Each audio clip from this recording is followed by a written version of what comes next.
daling, welcome back muli. Ayan, bali dumating na yung in-order nating camera sa isang online shop. Hindi na tayo magpapaligoy-ligoy pa o magpapatumpik-tumpik. Tara mga daling, sisilipin na lang natin yung mga accessories ng ating in-order na camera. Okay. Ayan mga daling, yung ating in-order na camera. Ipapakita ko lang sa inyo yung mga accessories na kasama ni yung action camera underwater natin. So bali ayan, hindi ko na alam kung anong mga tawag ng mga accessories na to kasi ipapakita ko lang kung gusto niyo umorder sa shop. Hindi naman ako sponsor ha. Iano ko lang kasi yung mga accessories niya magaganda rin naman siya. So yung in-order kong camera pala mga daling, ayan yung pangalan. Ayan. So ayan. Ito yung box niya mga daling. Okay.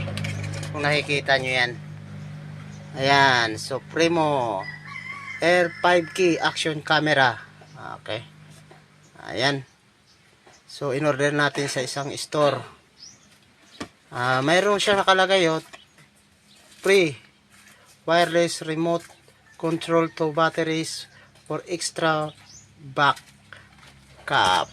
So yan mga daling, kaya magagamit natin si natin underwater camera natin mamaya sa ating pag night diving.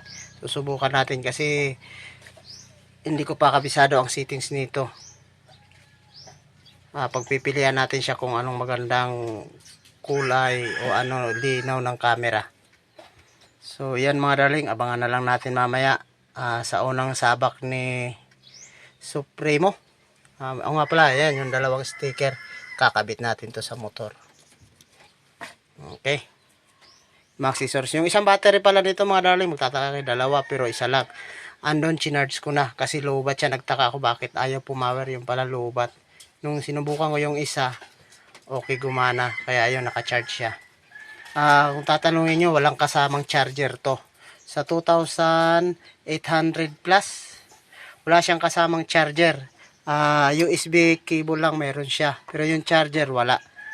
Siguro may kasi to kumbaga may kanya-kanyang price. Kung gusto mo yung kumpleto talaga accessories, siguro nasa 7K, 7 o 6. Nandiyan naman, titingnan nyo na lang sa online shop, marami siya, pero hindi natin pwedeng banggitin kung anong seller ang pinagbilhan ko nito. Siguro PM nyo na lang ako, may message natin to sasabihin ko sa inyo kung anong store ang binilihan ko. Kasi meron nga ako nakita, okay yung feedback ni seller. Kasi nung may binili siyang items, accessories, kompleto yon, hindi yung ganito, kulang kasi to. Pero okay na to kasi kung may dati tayong mga camera, magagamit natin kagad siya, yung charger. Halos magkaparehas lang to ng Akaso P50X at saka SGCam Air 4000R. Yan, magkaparehas lang yan.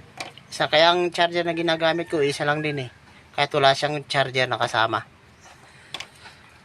So yan, PM nyo na lang siguro ako mga daling, tanong kung saan ko in-order sa gustong mag-vlog. Ayan, sa isang store, legit siya.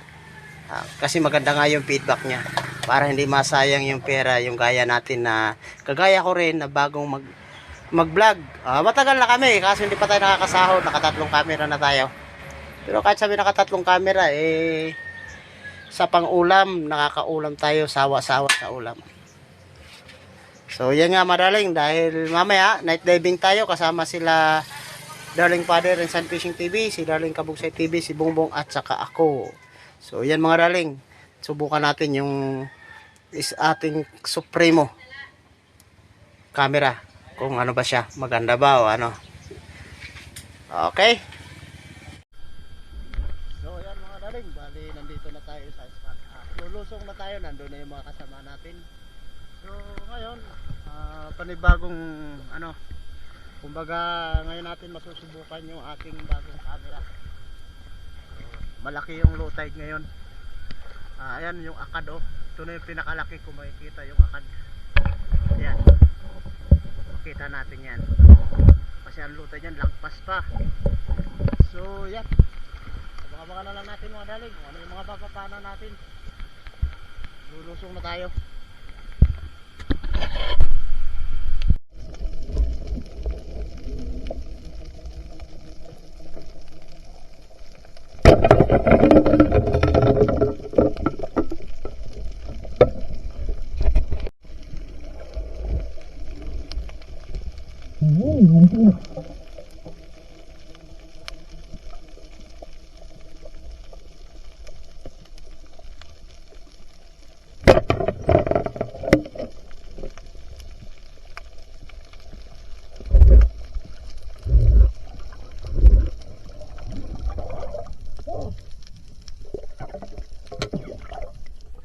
Ayaw mo dalig. Ito ka lang magpada natin. Okay, silay. Nakakapa pa tayo. So ayan o, yung unang pada. Pangalawa yan.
Yan, tarag bago.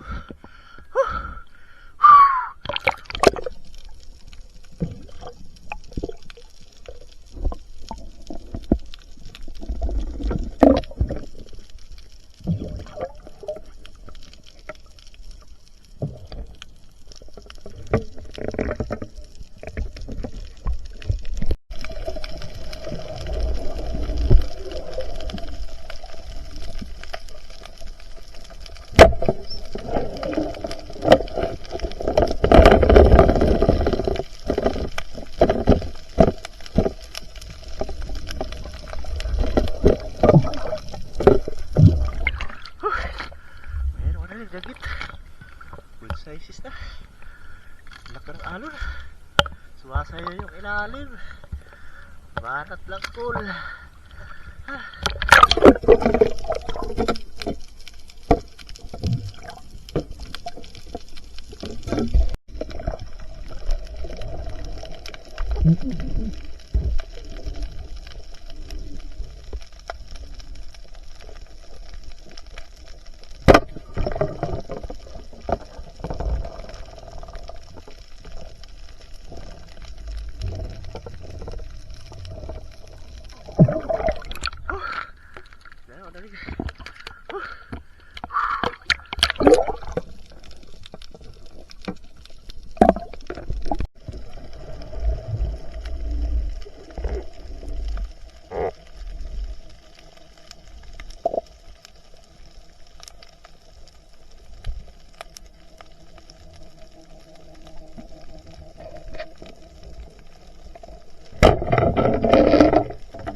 Dalig. Ay, nahirapan tayo mag-video. Sobrang alikot ang ilalim. Sinahalo kay Umi. Okay, dalig. Surprise lang tayo.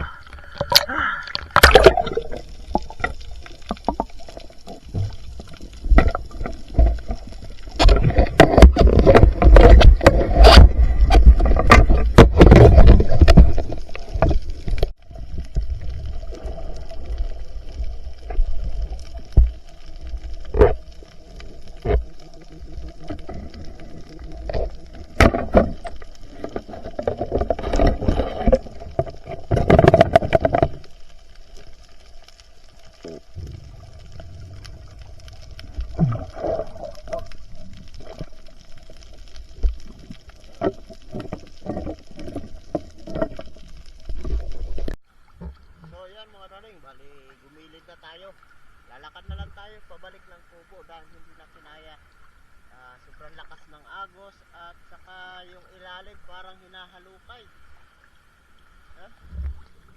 Pa-high tide na kasi siya mga darling. Bali nandyan na sila Kabugsay TV.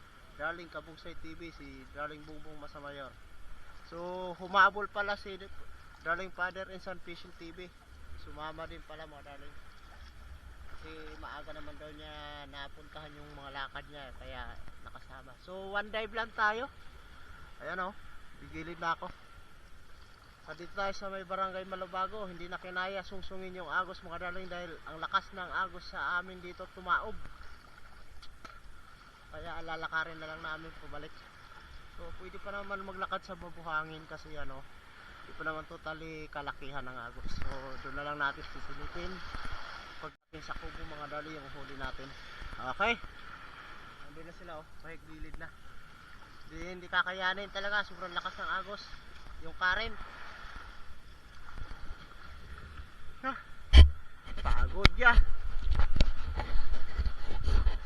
Natin silipin ngayong umaga yung huli natin kagabi kasi nakakapagod na. Kaya ngayong umaga tinanghali tayo ng gising kung hindi nga lang tumawag si Mrs. Siguro ngayon tulog pa ako. Kaya ayan, mayroon tayong visitors ngayon pala oh. Andyan oh. Ang Abilindi family, shout out. Shout out sa Abilindi family. Okay mga darling. So tara silipin natin yung huli sa pag night diving kagabi. So bali yan yung huli ko mga darling. Pumana tayo ng isang yellow parrot fish. Uhawon na dilaw. Pero itong tawag nito sa mga magagaling mamana o mga batikang espero is ano tawag nito, nakalimutan ko na. Anong tawag nito ta? Mulmul. Mulmul na dilaw. Pero may ano ba yung nakatawag nito? Pag dagko na kayo, uwapay na tawag sila. Uwapay. Uwapay. Ayan. Pero parrot fish pa din yan. So mayroon tayong kay Lupit ng Kapalaran. Lupit. Isa. Ina, sa mga aquarium, igway na ho. Yan. Ng isda, ina, igway na sa mga aquarium. Mayroon tayong bulawis. 2 bulawis. So nabawasan na to kagabi mga darling dahil nagtula tayo. Kasi may mga bisita din tayo sa kubo kagabi. Yung mga nangilaw, gumilid nga sila dahil hindi na kaya. Hindi na kaya tingnan yung dagat dahil sobrang alon. Pagdating sa ilalim, hinahalukay. Ang lakas ng agos, medyo lumabo yung dagat, kaya yan lang yung nahuli natin. Swerte yung kasama natin kasi may 2 siyang talakitok. Ina, pag magdako tawag sila, miro-miro. Miro-miro. Ito, ayan mga daling. So, yan yung mga huli natin sa pag night diving kagabi. Unang sabak ni SG, unang sabak ng ating camera. Ang problema lang, bakit ganun? Parang yung camera ko basa yung unahan. Pero hindi pa naman siya talagang tubig. Pero buti na agapan natin. Okay pa naman, tinisting ko na siya ngayon, kagabi. Okay. Saan na itong lugar nga naupsan na ni sida? Di ko alam. Pagkita sa TV? Wala man TV. Impili